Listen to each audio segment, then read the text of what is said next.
broadcasting from across the North American continent of the Terran Empire, bringing you our unpopular Star Trek opinions since 2020. This is Code 47.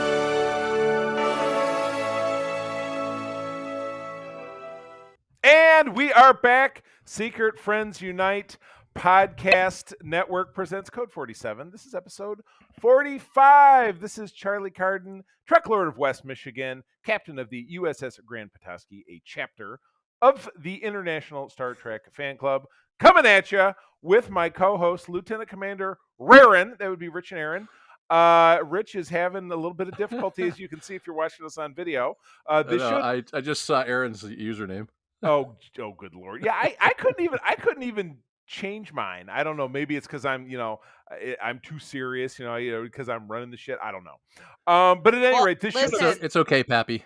Every time I got kicked out, it took me to this screen where I could change my name. So the second time I was like, I'm going to tell him that I'm not happy with this. Oh my God. Oh no. Well, we are on a little bit, we're all business tonight. We don't have a lot of time to kick around, but we do have like a really cool new episode to do that is going to actually pioneer a new format of the show. Now, starting next week, the next episode, we have Lower Deck Season 2 kicking off. Our format is going to be, we're going to cover that episode, and then we're going to segue into our new segment, which I have already forgotten. Infinite Diversity, our new segment, where we're going to talk about a socially relevant segment of Star Trek going across the entirety of the franchise. So what was decided is that we're going to take this episode and we are going to take on a two-parter to fill it up and to kind of give you a taste of what's to come. So now this was, Rich, this was your idea, or Aaron, this was your idea to do this episode? This was Aaron's idea to do the episode. Okay. Well, guess what, Aaron? 2 episodes. Guess what, Aaron? You're going to be doing a lot of the driving here. So I'm going to kick it right over to you. Why don't you introduce to our faithful listeners what we got going on here? Okay, so we chose to watch tonight a two-parter, which is Past Tense, Part 1 and Part 2. This is Star Trek Deep Space Nine, and it actually has a lot of social relevance to things that have happened, I guess, fairly recently in history within the last 100 years, things that are ongoing, problems that we can have in the future if we remain on the same trajectory that we're on now. But it's not too heavy. I mean, we are going to talk about homelessness and things like that quite a bit, but I think it's a good launching point for us if this is what we're doing, which we all, the three of us, agree is fantastic. For sure. I do want to warn anyone listening, the three of us are so similarly liberal-minded when it comes to social issues that this might not be for you. But right. It is what it is. It is what it is. Yeah, we are all we're all like-minded a lot about this stuff, and we don't talk a lot about politics, but we are all dyed-in-the-wool haters of Donald Trump and people that support him. Sorry. To hang that right out there. We on SFU, our social media group, we do not espouse politics, but it's pretty hard to dance around it this way. So I would imagine that we're going to talk a little bit more about the episode than we're going to talk about individual politics or individual politicians, I should say. We won't be talking about politics for the most part, I don't think, with this one, except for maybe past politics, gulags and Stalin and Russia and things like that. Sure. So for sure. But that's as deep as that'll probably get today. Good deal. Well, all right. Well, let's kick it off. And again, we're talking about episodes. This is season 3, episodes 11 and 12 of Deep Space Nine. Aired in January of 1995. My God, I was my freshman year in college. living in the dorms at Michigan State University. So yeah, Michigan, you big dum-dum. You're 14? I know. So. Rich is the old man. I'm the monkey in the middle, and you're the bebe of this group that we have here. Yeah, I think in 95, I would have been like 14. I was born in 81, so. Yeah, there you go. Yeah, I was 76, so I was 19. So, this was a crazy change of pace for Deep Space Nine, a show that is largely set in the space station in the far-flung corners of the Star Trek universe outside of the Federation. But we have our folks making a trip back to Earth for a conference, and they're just gonna, Do a regular old Dax, Bashir, and Sisko are just going to beam down to Starfleet headquarters, and when they do, that's right, transporter malfunction. Womp Oop. womp. Never happens. But it's a weird one because it's not like it beamed them, to Tahiti or something. It beamed them back in time 300 years to the early 2020s. Gotta go back in time. In time. Oh no. Dun, dun, Huey dun, Lewis. dun. Back in time. All right, so I have a question. I have a question about transporter malfunctions. Okay. They're never good malfunctions. Well, okay. All right. Well, let me turn your statement into a question. What would be a good transporter malfunction? Ending up in Tahiti. Yeah, somewhere nice. I just said that. So, I know. Okay, you're right. I'm thinking to myself, well, That's they why never it's would go to strange Tahiti, that right? you acted like it was odd. Like, what could be good when you had just Yeah. literally Right. said it? You Right, threw yeah. that out there, man. That's all you. All right. But- All right. I got it. So, So anyway, to send them to, oh, look, they're 50 years ago and everything's great still because they're still within that, the confines of the Federation and all that stuff. Well, at least for humanity anyway, right? yeah, right. Or if But- like they're back in Kirk's time where Right. women don't wear clothing and whatever, much clothing at all or whatever. So Most of so them are anyway, green, most of them are green, exactly. Yeah. So they get tossed back in time, and it's not a good scene. They wake up on the street. Dax they wake up. Dax is gone. It's just Bashir and Sisko. They've been mugged in the night, so it's like they don't have their comm badges. They don't have anything, and then they get approached by these local cops because they're in a sanctuary district. And this is where we start to figure out that things in the 2020s, where we live now, are maybe really not so great. And again, this was 1995. Right. So They're very similar to the 1930s. I mean, like let's be very honest much so. about it. Depression era, Ghettos, and gulags. Mm-hmm. I mean, it's interesting that this episode in the second portion does actually literally touch upon the 1930s that Star Trek itself visited in the episode "City on the Edge of Forever" with a little Easter egg. Which, if you didn't catch it, I will drop that when we get to that point in the episode. But yeah, Sisko and Bashir wake up. They're being interrogated by these local district security Thugs. police, and Dax is nowhere to be seen. Turns out that they were backed up against a subway entrance. She's at the bottom of it, and nobody found her. So she's later discovered by. I'm going to let Erin take this away. Who discovers Dax? Rick Astley. Never gonna give you up. Never gonna let you down. You down. It's your turn. So. Keep singing. Rich, you haven't sung yet. Come on. Oh, you're never going to run around and desert you. No one needs to hear me sing, dude. Okay, buddy. You That's can all right. sing You know what? Together Forever. Together forever. Okay, very good. Let's get back to the episode. So anyway, what happens is Bashir and Sisko end up at the processing center in the sanctuary district where they're in line with a ragtag bunch of people. Doesn't processing center, though, when you're looking at it the way it's written, sound like somewhere that like cattle's gonna go to Pretty become much. meat?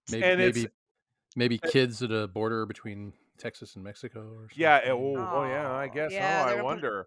They put them in much smaller cages. Yeah, there. exactly. True, But that yeah, is true. if you look at this waiting room, it looks like the DMV. It's a total nightmare. It looks like the DMV crossed with the post office in hell. I mean, it's horrible. Yeah. But they do sit down and chat with this very nice lady who's trying to help him out. She's filling him in, and she says, "Well, you're going to have to stay here in the sanctuary." And he's like, "Well, where are we supposed to live? How are we supposed to get a job?" Well, services should be able to help you with that, but she says something akin to, "Oh, everything's backed up, or the computer's broken," and just basically like.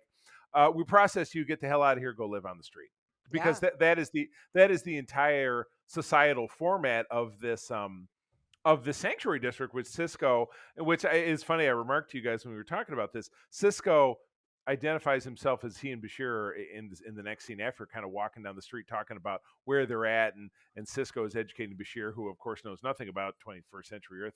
Well, I'm kind of an aficionado of 21st century Earth, so I'm like, really? Because everything that we have here kind of sucks. I mean, we had social media, we have Facebook and TikTok and Twitter, and he knows about all of that stuff. He was way ahead. Maybe that's why Avery Brooks is really crazy in real life now, because he saw the future and it drove him mad.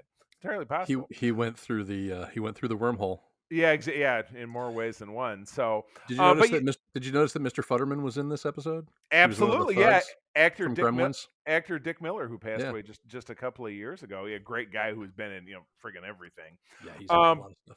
but Did he anyway, play the he's homeless guy? no, he was No, he Mr. was one of the He was one of the two district cops. Oh, the yeah, There old was one. the old guy and yeah, the the older Hispanic guy. one. Yeah, Yeah, exactly. yeah. Yeah. I mean, that's a So, dude. I remember him from Chopping Mall and Night of the Creeps and stuff like that. oh Who's God, Good who's old, what's the crazy homeless guy from? that's Clint Howard. That's Ron that's Howard's Clint. Yeah, brother. Oh, that's Clint Howard. Yeah, Yeah, he's in so many oh. things. who is literally as a child puts his stamp on the Star Trek franchise. He was Balak in the episode The Corbomite Maneuver. Look that shit up. Right. As a child. Yep. But anyway, we're getting ahead of ourselves. So yeah, so back to Dax. Rick Astley he's a fancy dude. It's hilarious. He's describing like, oh, I'm in charge of this internet company or blah blah blah, Channel 90 and this and that, like all these super like anachronistic shit that basically you're thinking about. We're living 2021. This is a few years from now.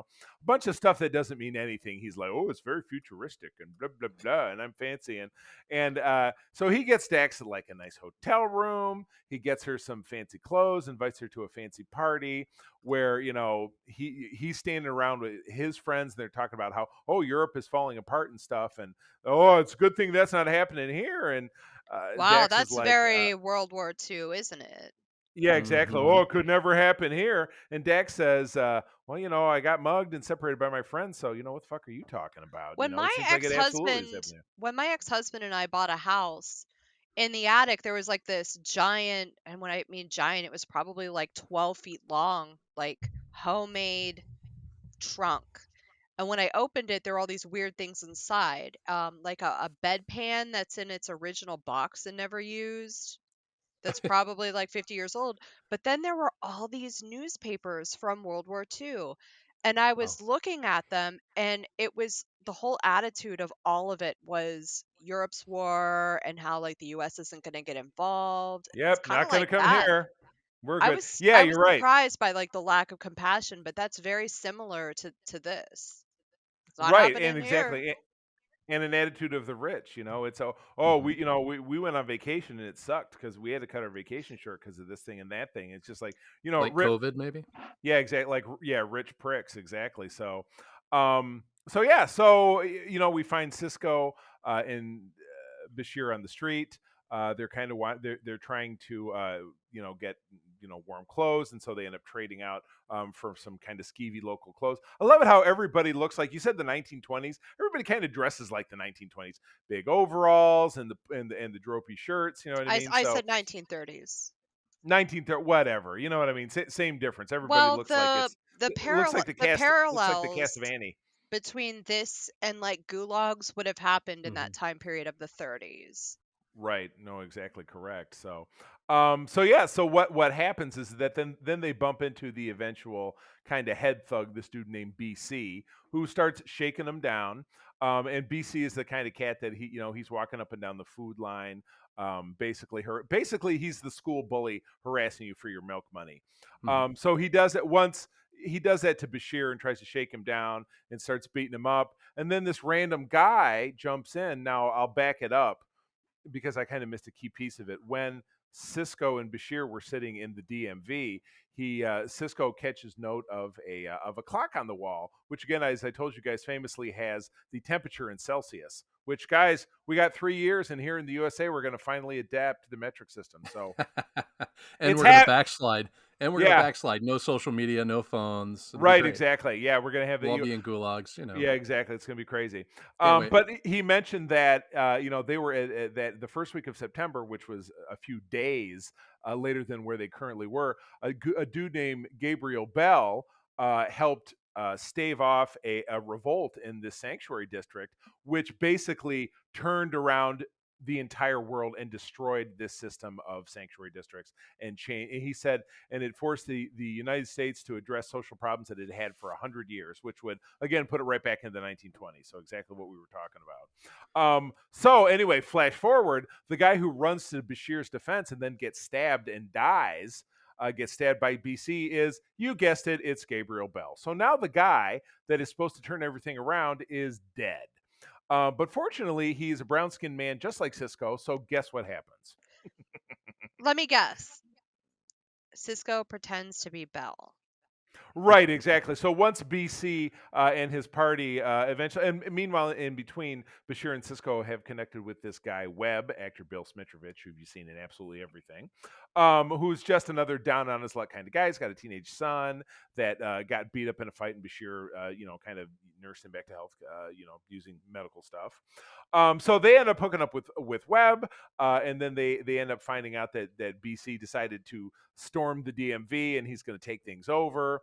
So Sisko and Bashir show up. They join him, and BC says, well, who are you? He says, the name is Bell, Gabriel Bell. So exactly that. And that's the end of part one. So I have a question about yes, please. part one here. Sisko says that, this Bell rebellion is what kind of gets America and the world, basically, or the United States anyway, to face their social problems, right, and kind of start fixing things. Because we're not facing our social problems as much as we should. Do you think look, we have 3 years, Rich? What do you want? My question here is, do you think that that's something that is on our horizon? Not in the Star Trek way, but like just as a real life thing. I mean, we're very much in a spot where I the think Star Trek it's world was at that point. possible, but unfortunately, I think a large part of the population has to die. And I don't mean like, let's go kill them. I mean of old age. Right. You're talking about this is that we're waiting for a revolution that could happen in 50 years, 60 Or years. just like a lot of the older, ignorant people, if they Right. die of natural causes, then because there's a lot of them. The Well, baby absolutely. boomers didn't have enough babies, so we are vastly outnumbered by them. Once they start dying off, this will be a bit Right. easier. Right. I agree. Yeah, That's a good society has moved the needle with the younger generation. That being said, obviously there are enough people that unfortunately ape the baby boomers. And again, I'm not going to talk about the Republican Party because my dad's a Republican and he's not an asshole. But Donald Trump is an animal.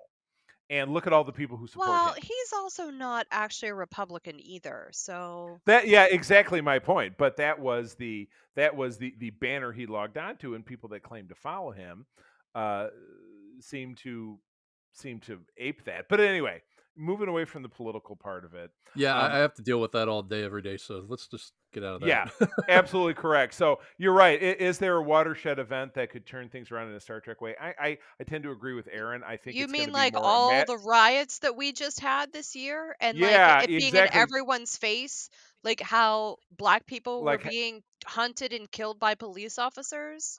You right, mean and how the fact that it something like that hasn't caught on has film? right, and how I the think fact I that it think hasn't that's the changed perfect anything. kind of. I think that's the perfect kind of thing that And do we're you think looking for. did But we have to. anything significant change? Did anything come No, of not it? at all. I don't think it did. Not at all. Okay. Which is I think what you're saying is right in that we don't have the numbers at this point. right. Right. We Right. have a lot of people that are older, like you said, that are Right. going to kind of they're going to keep us back. There's no progress until we get past that.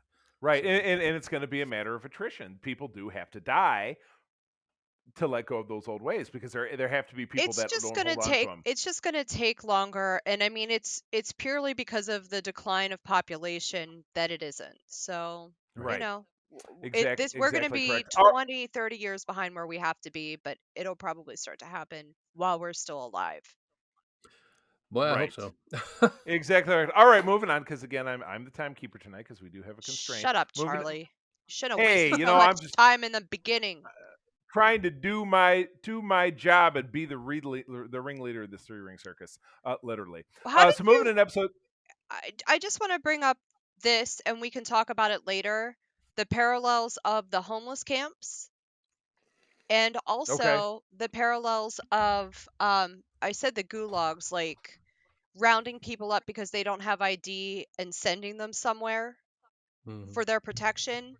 And something I touched with you guys, I think a couple of days ago when I was telling you about that gated hood Right. for their protection. Yeah, it's the exact same kind of thing. Their protection turns into the protection of the class that just doesn't want to see him anymore. Because that's repeated time and again in these episodes that they just started shoving people in there, and they didn't care who was in there because they just didn't want to look at them. It's in entertainment altogether. I mean, I just watched the movie They Live, John Carpenter flick from Oh yeah, the late 80s. oh yeah, And that there's a homeless encampment that Roddy McDowell ends up in. right. And I mean, there's all kinds of other movies that handle stuff There like was that. I mean, a this is a homeless camp perennial. here, like 2 years ago, and the people in the neighborhood adjacent to it were so outraged that the mayor wasn't doing enough about it that they went to his home and pitched tents in front of it so he could see how irritating it is.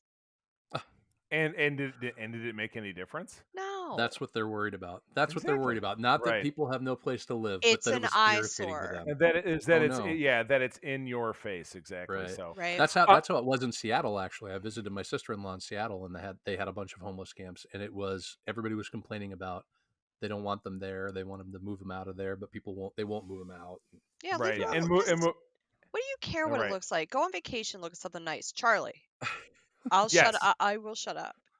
Yes, like I said, I'm just trying to keep us on the straight and narrow. Calm down. But anyway, we're launching into Act 2, the second part. So we've got everybody in the DMV, and they finally do get connected with the local police. Detective Preston, who was Rich, you're a movie guy. Do you recognize who Detective Preston is? That actress, Deborah Van Valkenburg. I recognize her. I don't know where I recognize her from. Literally, honestly. the only thing I think I've ever seen her in is the late 1970s adaptation, The Warriors, which is what a great flick. She's in The Warriors. Who is she in The Warriors? She's the chick. Pardon the expression. She's the woman. She's the girl. She's the girl. Her? That's her. Well, I dang, know. did not I know, recognize her at right? all. I know. See, you're dealing. That's with where I know the name from, I guess. You're dealing with the guy who knows this kind of stuff. So anyway, they're negotiating with her. They're presenting their demands. They basically want the sanctuary districts shut down nationwide. They want the Federal Employment Act reinstated. And she's like, well, I'll do what I can, but she's got to deal with the governor, and ultimately, obviously, that's not going to work out. Oh, she just placated him. It was the same way that we're placated to when we complain about stuff to the government.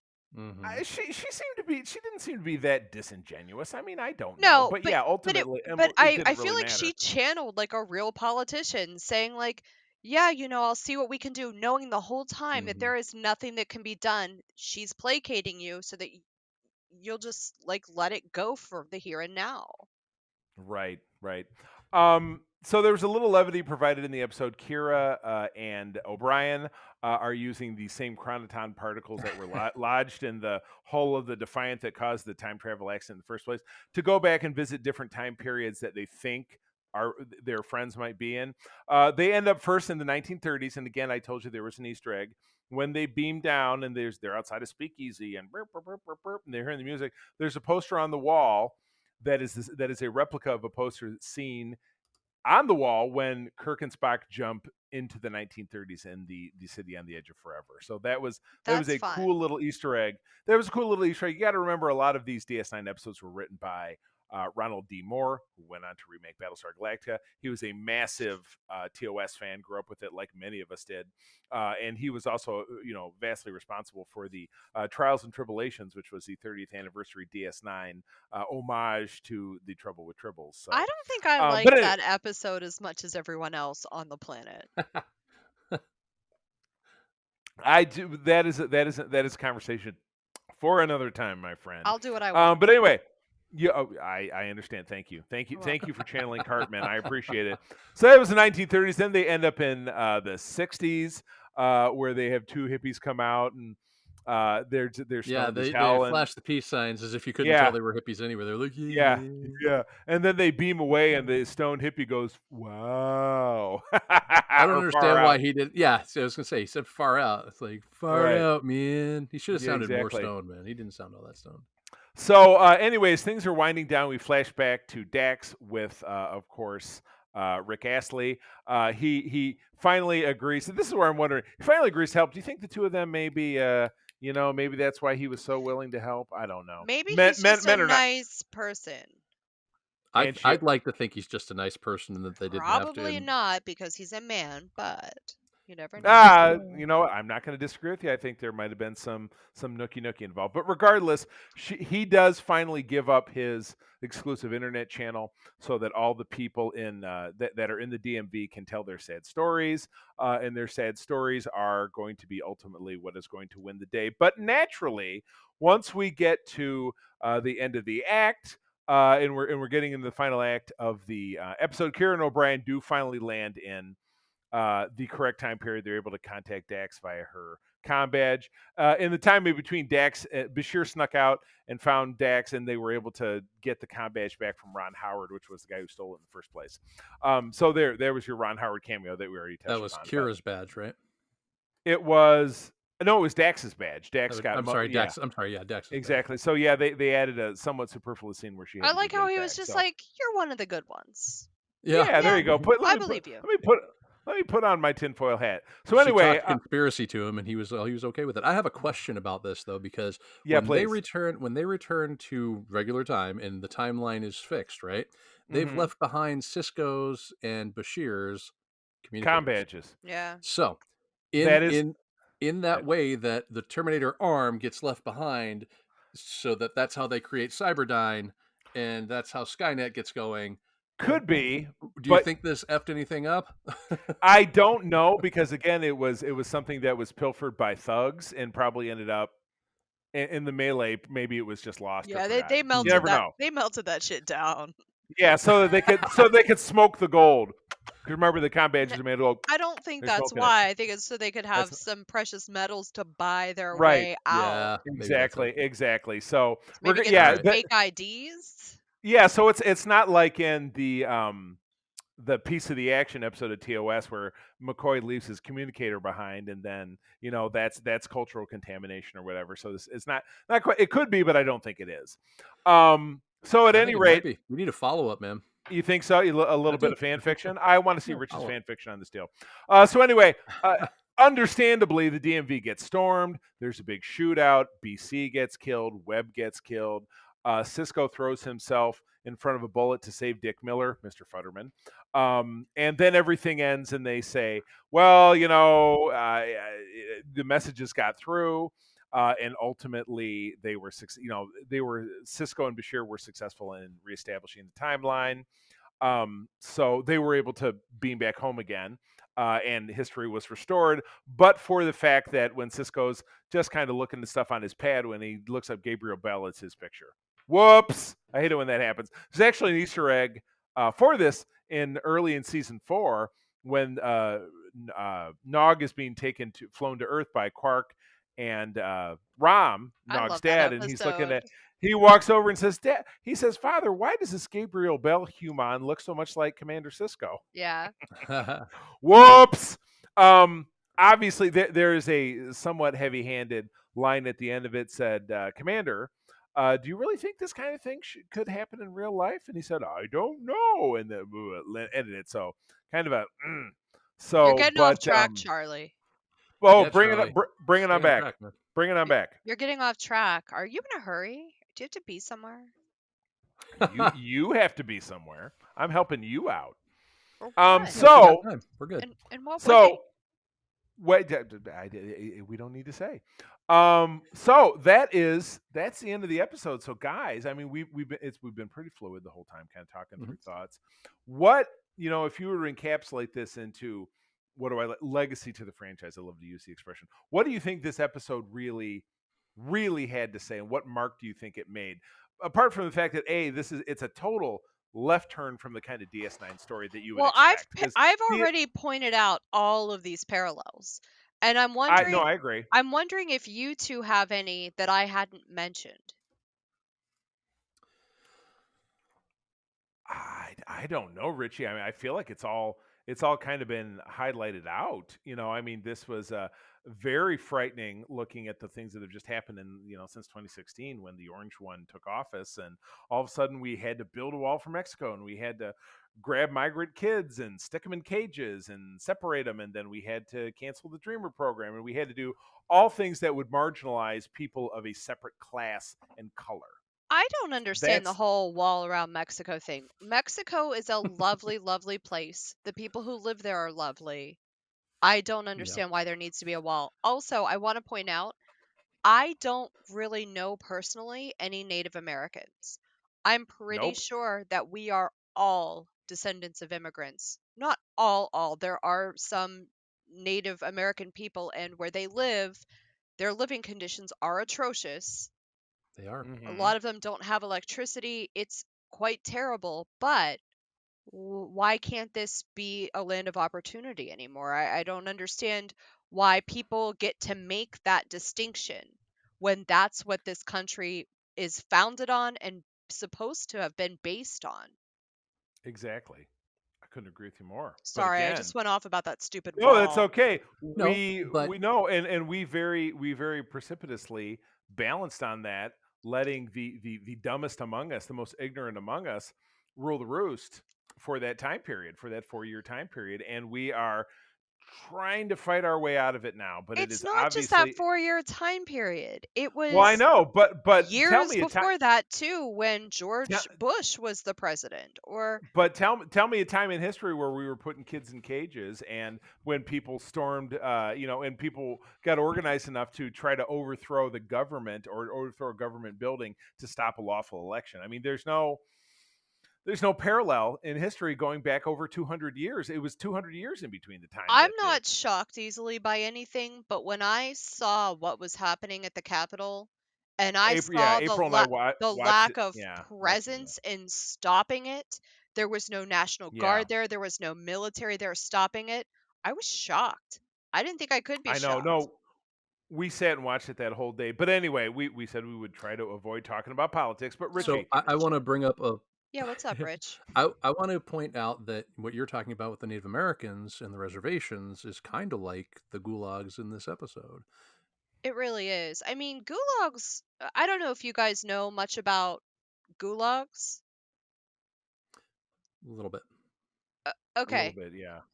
Gulags are interesting because Stalin made these gulags and recruited people to go there, but they were literally rounded up off the streets if they didn't have ID. They'd just be like, a police officer would be like, "Oh, come with me. You have to go here." And they're like, "Oh, this is a mistake." They're like, I can't go anywhere. I have to contact my family. They're like, "You can contact your family when you get there." And then they can never talk to their family. They're driven 5,000 kilometers away to an island with no food, and they ate each other. Ugh. They're isolated on an island for their own protection. It's insane. And then when they got rid of gulags, they weren't allowed to leave because they had eaten people. Yikes. Like that Wow. somehow damages your brain. Whoa. You probably have some PTSD about it, Well, being I would forced to sure. eat imagine. people to survive. But No, I mean, you'll do what you have to do to survive. yeah, You might have some PTSD, but you're not going to go around like rabidly trying to eat people. You only ate people that were already dead so you wouldn't die. yeah. Like it's this kind of stuff is crazy to me. So when I'm watching this episode, there are so many parallels, like the gulags having Hmm. stopping people without ID. You don't have ID, you have to go here. What if somebody Right. mugged a rich person? Okay, and Right. then they didn't You're have right. ID and then they got stopped. They'd have to go live in this Star Trek gulag.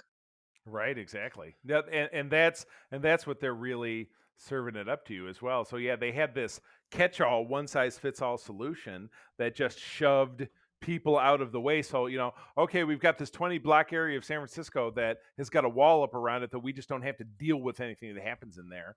As long as they're not killing each other, or even if they are, as long as we don't see them, it's no big deal. Out of So sight, out of mind. out of sight, out of mind. So it's Mhm. terrifying stuff. So all right, let's wrap this up So succinctly. Richie, mm, go ahead. I was just going to say, that if you have anybody that doesn't have ID, right, is going Right. to get grounded up by these gulags and stuffed into these gulags. Do you think rich people really did have to deal with that?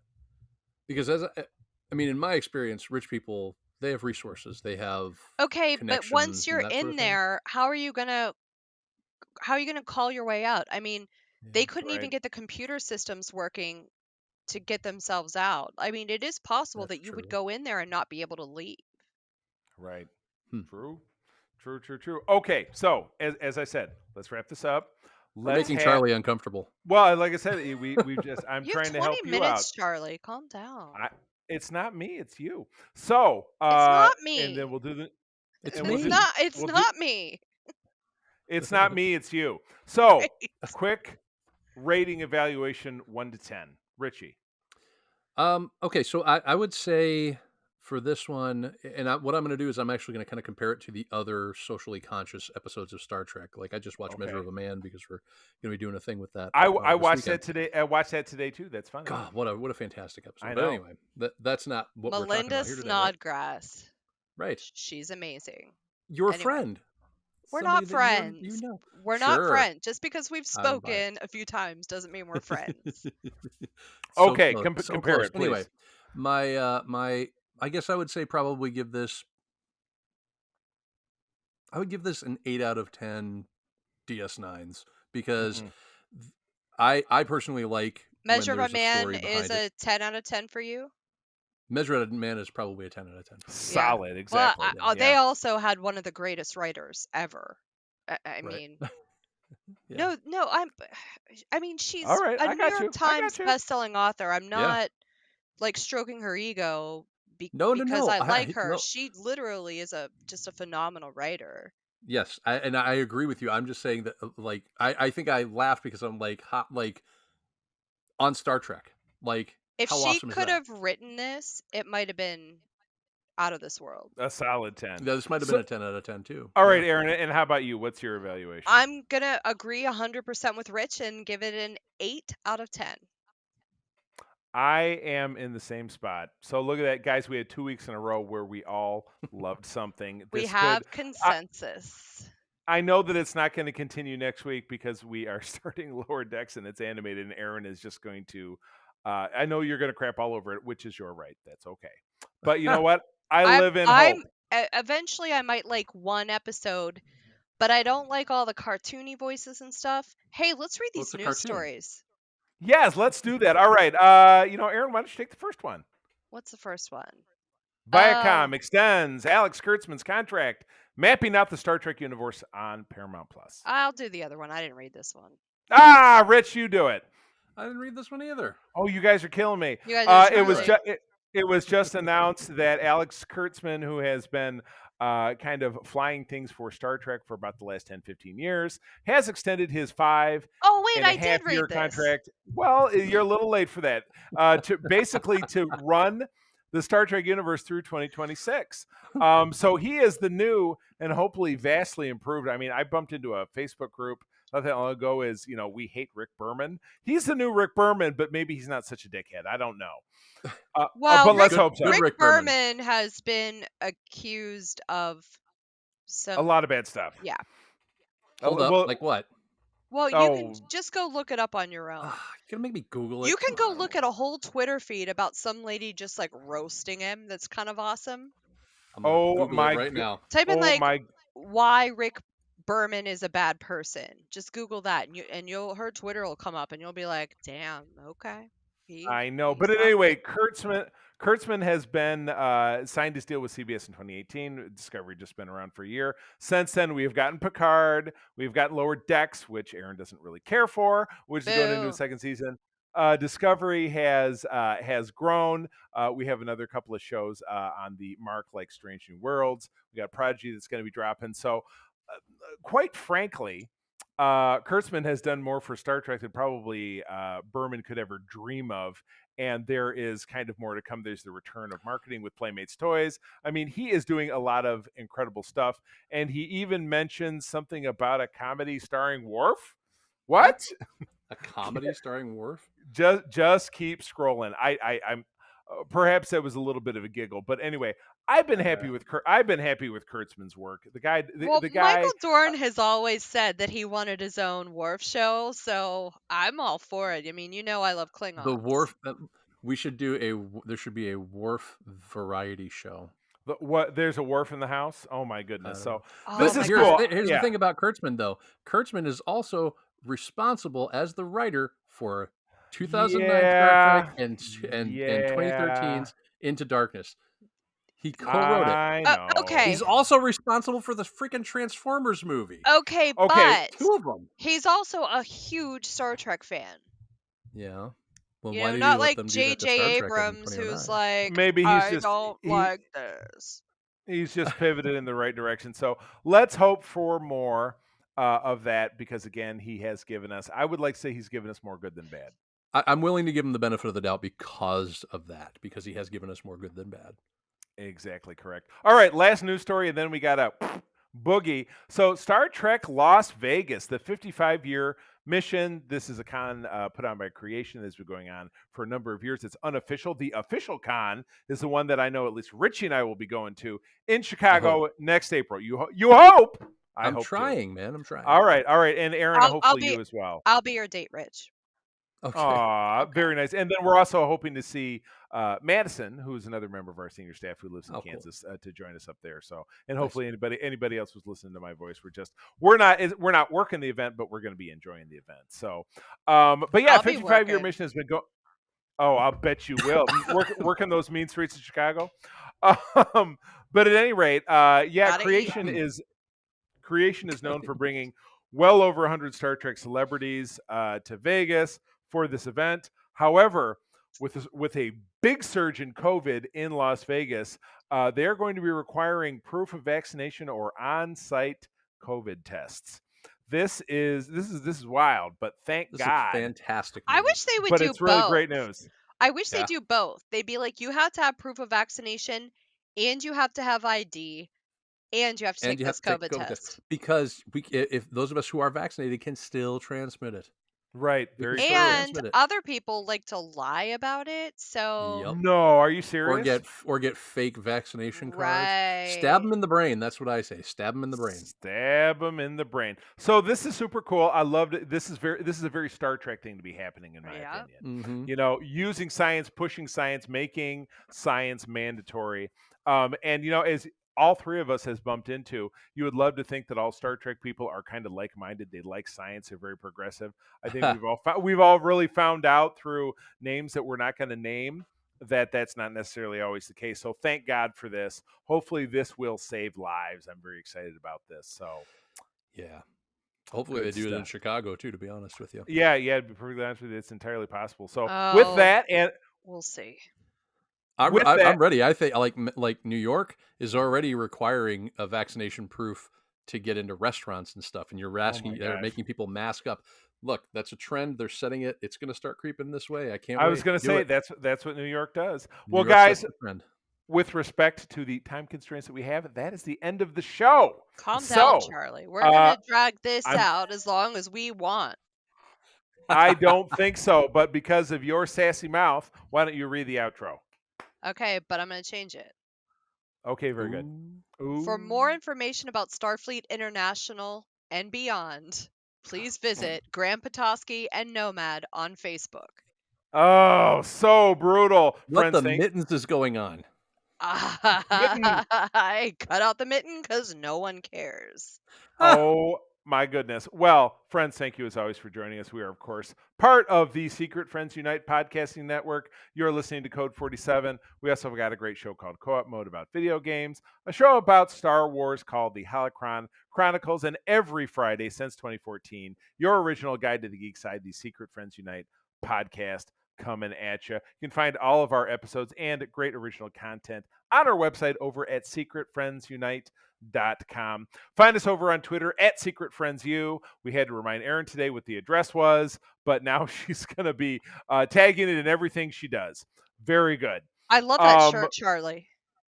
You know what? We've reached your favorite part of the plug. Erin, you know where you can get this shirt. And what's even more exciting is that when this episode drops, Tell me. you might even be able to save a couple of extra Quatloos. What? I love savings. You love saving Quatloos? I love it. TeePublic shirts, hoodies, stickers, magnets, not hot pants, not hats. We're working on that. We've got different ideas, but please go out there. All proceeds do support the program. I'm going to go there. Your ability for us to bring you great content. So with that, friends, I'm going to tell you, thank you again for joining us. As always, that sharing is caring, and to keep on trekking. Kapla. And whoosh. I'm invisible. Code 47 is part of the Secret Friends Unite podcasting network. Visit secretfriendsunite.com for our great shows, articles, news, reviews, and more. Secret Friends Unite podcasts are available on Apple, Google, Spotify, or the podcast platform of your choice. If you would like to be part of the conversation, visit our new Discord server, or join us on Facebook, or follow us at Secret Friends U on Twitter. Please subscribe to Secret Friends on YouTube, and don't forget to visit our merch store at tpublic.com. Just search Secret Friends Unite. Thanks for listening.